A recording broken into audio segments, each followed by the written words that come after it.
The M16 has been a standard issue service rifle amongst all U.S. military forces for over 50 years. Having first been used in Vietnam and is still seen in action today, it is important for all U.S. military members how to properly handle and use this weapon, with many of the same principles applying to all weapons, both military and civilian. Being a Marine myself, I've had to become very familiar with this weapon and I've used it quite a few times. I have here an AR-15, which although different from an M16, many of the key components and how it operates are the same, so I'll be using an example today, which I'll be going over the 5 weapon safety rules, 4 weapon conditions, how to properly take apart, and the importance of cleaning this weapon. Now, the 5 weapon safety rules are easily remembered with the keywords treat, never, keep, no. Rule number 1, treat every weapon as if it were loaded. Always have muzzle awareness. Does not matter if the weapon magazine out, magazine in, round in chamber, nothing. Treat every weapon with his magazine in, round in the chamber, weapons on fire, pull the trigger, it's going to go off. Then your rule number 2, never point the weapon at anything you do not intend to shoot. If you're at the range, the only places you aim your weapon are at the ground, at your target, or in the sky. Never point the weapon at anybody. Always have muzzle awareness. Rule number 3, keep your finger straight and off the trigger until you're ready to fire. If you're at a range, you have the weapon aimed at your target, you have it sighted in, keep your finger straight and off the trigger until at that point you can put your finger on the trigger because you intend to fire. Rule number 4, keep the weapon on safe until you intend to fire. Always have the weapon on safe. You go with your other weapon safety rules, hand to the target, finger on the trigger, then you can move the weapon to fire. Which for a military M16, the weapon will have safe, semi, and burst. With burst, firing 3 rounds per trigger pull, and semi firing 1 round per trigger pull. Rule number 5, know your target and what lies beyond it. Always know what you're shooting at. If it's at a range, chances are it's a dirt behind you, so you ain't got to worry about it too much. But if you're in a combat situation, always know who's behind your target, what's behind your target, and what may go through and hit that thing behind it.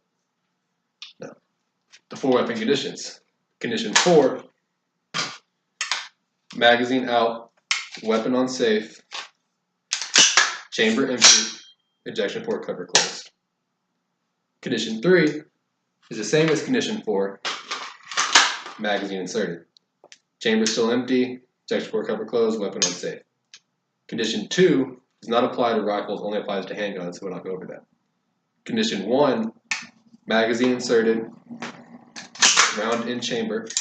This magazine is empty, so I don't have a round in the chamber. Bolt forward, ejection port cover closed, weapon still unsafe. Now, after you've done that, you're done shooting at the range, weapon's been fired, you need to clean it. To take it apart, there's a pin right here. You'll take that pin out, we'll break the weapon down shotgun style. At this point, take out the charging handle, pull the bolt carrier group out, and the charging handle. Now the bolt carrier group will break down even farther. The firing pin right here, the firing pin retaining pin, the bolt cam pin, and the bolt. You'll take those apart, you'll clean them, put them back together, and put it back in the weapon once you're done. Now, from here, there's one more pin right here. Push that,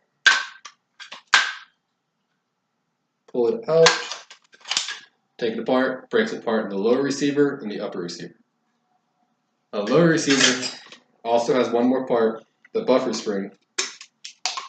Take that, pull it out. That absorbs the recoil from the shot when you fire, so it takes it into this and not your shoulder, so that's recoil. Take it out, clean it, put it back in. Now the reason you want to clean your weapon after firing is it could cause rust, and basically all the carbon left over after your shots, basically gunpowder, will be all over the residue of the weapon. You'll want to clean that so your weapon works properly when you fire it, put that together, you don't have any jams, anything like that, works smoothly. After you properly cleaned it, take your charging handle, put that in, bolt carrier group,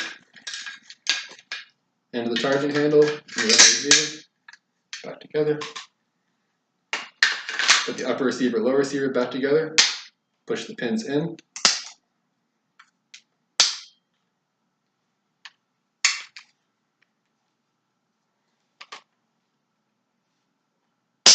There we go. Weapon's back together. Everything's ready to go. At this point, you have properly cleaned your weapon, put it back together, everything works fine. If you follow the 5 weapon safety rules, 4 conditions, you know how to properly use, handle this weapon, and you've been trained properly.